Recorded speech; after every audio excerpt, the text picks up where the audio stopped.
সোনার তৈরি গয়না কিন্তু বেশিরভাগ মেয়েদেরই প্রিয়, সেটা যে কোনো জিনিস হতে পারে, তাই তো? চলো, আজ তোমাদের সাথে শেয়ার করব বিয়ের পর আমার শাশুড়ির মুখ দেখে প্রথম আমায় কী গয়না দিয়েছিল।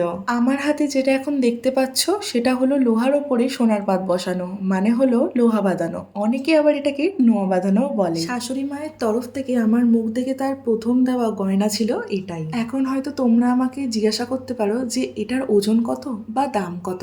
সত্যি বলতে আমি কিন্তু এসব কিচ্ছু জানি না, এইটুকুই জানি যে এটা হলো হলমার্ক। কেউ যদি আমাকে ভালোবেসে কোনো জিনিস দেয়, সেটা সোনা না, যে কোনো জিনিসই হতে পারে, তার বদলে যদি তাকে আমি জিজ্ঞাসা করি এটার দাম কত বা এটার ওজন কত, আমার মনে হয় তাহলে তাকে সেটা ছোট করা হয় এবং তার সাথে সাথে নিজের মানসিকতাকেও ছোট করা হয়। কেউ আমাকে ভালোবেসে আমাকে মনে রেখে কোনো উপহার দিচ্ছে, এটাই আমার কাছে বড় পাওয়া। আর এই নোয়া বাঁধানোর ডিজাইনটা হলো ছিলে কাটা আলপনার মতন, আমার তো এটা খুব পছন্দ হয়েছে, হাতেও ভালো মানিয়েছে। আর তোমাদের কেমন এই ডিজাইনটা লাগলো সেটাও কিন্তু অবশ্যই কমেন্ট বক্সে জানিও। দেখা হচ্ছে নেক্সট ভিডিওতে। অনেক ভালো থেকো, সুস্থ থেকো, লাভ ইউ, বাই।